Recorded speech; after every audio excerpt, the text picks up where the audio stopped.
happy belated birthday. Oh, thank you so very much. Muno mwakikuba nnyo ne mutuyimba Billboard Uganda yonna ngamba Kampala wano. Bani abaana bange neyanziza abaana bange bantimba Billboard kipande kiri kye bayimbako kyennyini. Yeah. Gwe yateekamu. Lwaki nga nteekamu? Sure, lwaki nga nteekamu abaana bakkiriza mu kintu kye bakkirizaamu. Abaana nga bakkiririza naye olaba kibeewuunyisa nnyo that you actually can believe nateekamu. Ate nze ne mmala nteekamu. Mbeera ku Billboard ku State House wali wonna. Yeah, but it was a good feeling. Wali weze emyaka emeka? 31 nze sikwekangako myaka. Kuva dde ekyo kimanyi Carol, I don't hide my age. I'm very proud of it. I'm very open with it. I don't really mind. It's my age. I don't know when ajikweka era gisigala jejo. Ne bwe najogera gisigala jejo. At the end of the day, of course osanga abantu agamba wacha abajogera utasola gireka gwe gireke. Yeah, for us who don't mind saying our ages, we're actually fine with it. Gabi music yatambula bulungi buli kimu kitambula bulungi naye waliwo abantu abakumesinganga mu TV bagamba kikyoza kuba basinga balowooza ova ku Spark genda ku TV endala. Nze nsubira nti kyenzizizaako bakirabako. It's evident the Lord has worked through me era bakiraba. So I feel like this particular question, we should outgrow it. It's been years of me not being on TV. Myaka kati giwera.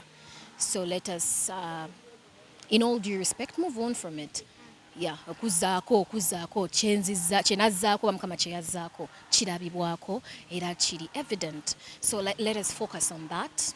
Yeah, and people move on from things. Chiringo omuntu gwe wonaabeera ng'okyayo oba X or something, and they keep bringing them to you. Bannange omuntu n'omukyawozaako ani. Excuse me. So yeah, I mean, NTV is always going to be my home. This is my mother home.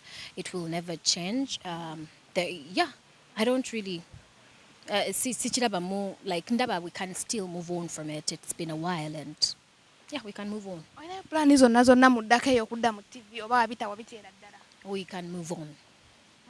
We can move on. I mean, in chato manyi mukama cha planning because we move in a full purpose of the Lord. Tewali muntu yetwala okujja kongwa gucho yagadde, and then in one way or the other you choose to take your own route, but God has purposed your entire life.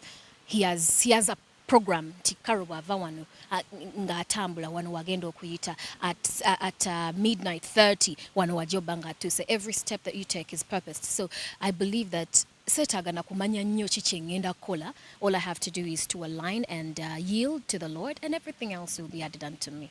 Gabi twawulirako mbu nno waddayo okusoma banna ebitabo biri biti eyo. Byange bisomebwa nze kuba kati bwe mmala okukigamba ekitabo onojja. Hey, my life is okay. I am very okay. Okuwa bukulu? Mukama tumwebaliza ddala obwongo. Mukama tumwebaliza ddala obwongo obutegeera obumanya. Ate buli omu byayagala byagenda n'ayongerako, you know, it could also be a lie. So buli kimu kitambula. Life eriyeta mu music industry ng'atoli mu TV. Ng'ate ndi mu TV? Nga siri mu TV.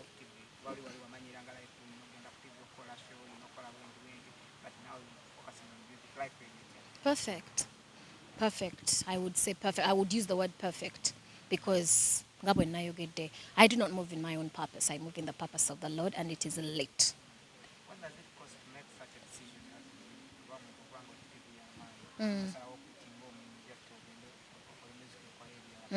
It costs what to make such a decision?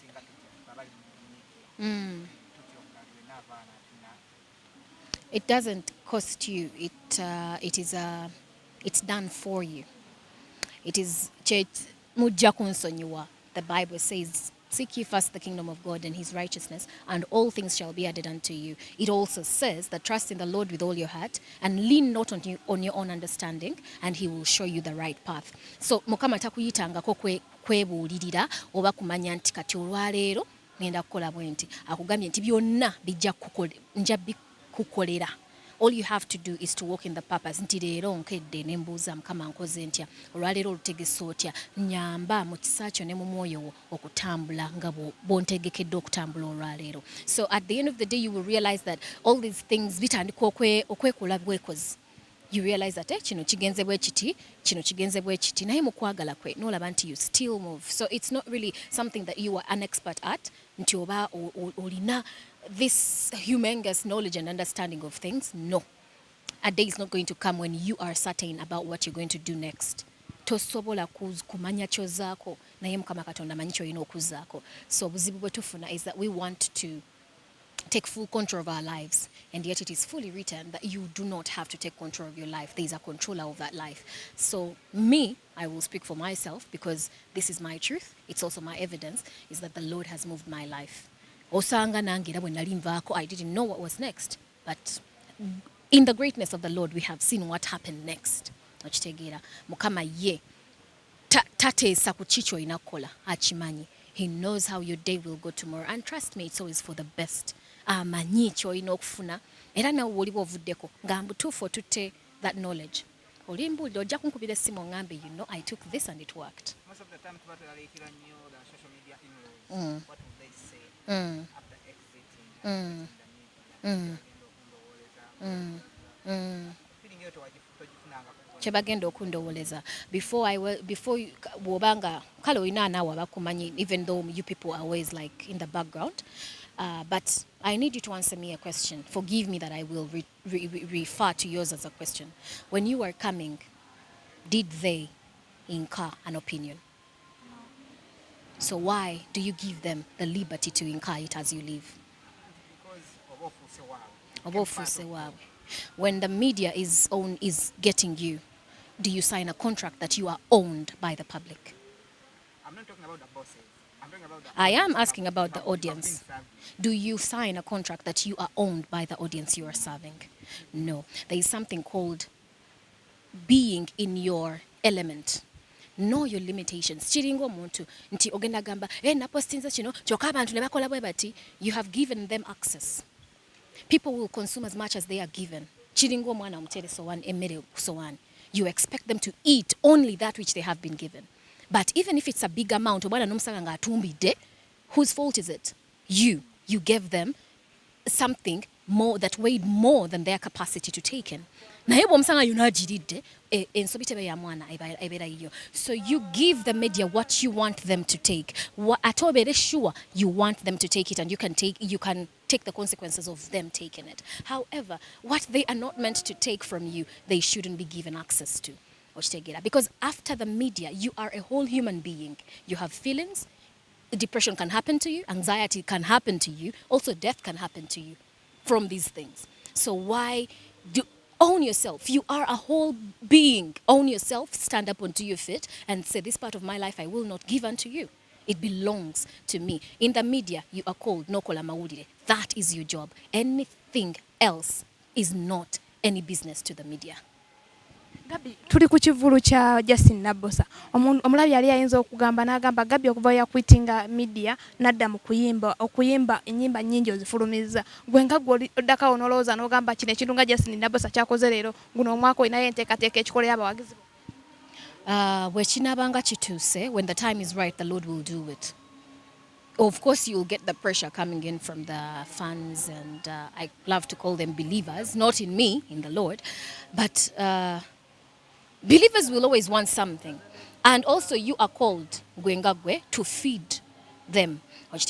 There's people that are called to lead, and then there's people that are to be led. And sometimes these gatherings, olaba karo bobera wakango saba we kango ina chincho sabira. No saba. You can be in the spirit, but the moment there is a crowd joining you and pulling their faith forward with you, it's a whole different situation. You are lifted. So it is the same thing with these gatherings. Olia inzo bewaka music wo aina chamchusamu. Nayo lwayimirira in a crowd where other people have testimonies to the same music, their faith will be lifted. So definitely they are important, but again, don't run ahead of yourself. Take your element and know that is the Lord telling me. Oyinza ogenda mukapia pressure. Nogamba since bagundi bakoze nange mbuzuno kankole. You will sing for yourself. You will sing and dance for joy alone. Oshtegera leka mukama akuteketekere. Oshtegera ajja kuteekera. He has purposed your footsteps. Of course baba bajibanja because baba labo yengedde. You are to that point. However, gwe togenda kweyo pressure. When the time is right, it will happen. Ate kijja kubeera nakyo nga kirungi nga tekiri purpose. Because nze nyiza okwagala okukola show leero nga mukama alina omuntu elungujja eyo gwaleeta particularly for that show to receive healing. And then that person will reach in August. And then I want to do a show in May. Do you see that if I do it in May, they miss that chance? Whose fault is it? But if I wait on the Lord, the show will happen in August and they will be there. So we work according to the Spirit. When the Spirit says, now we move, we move.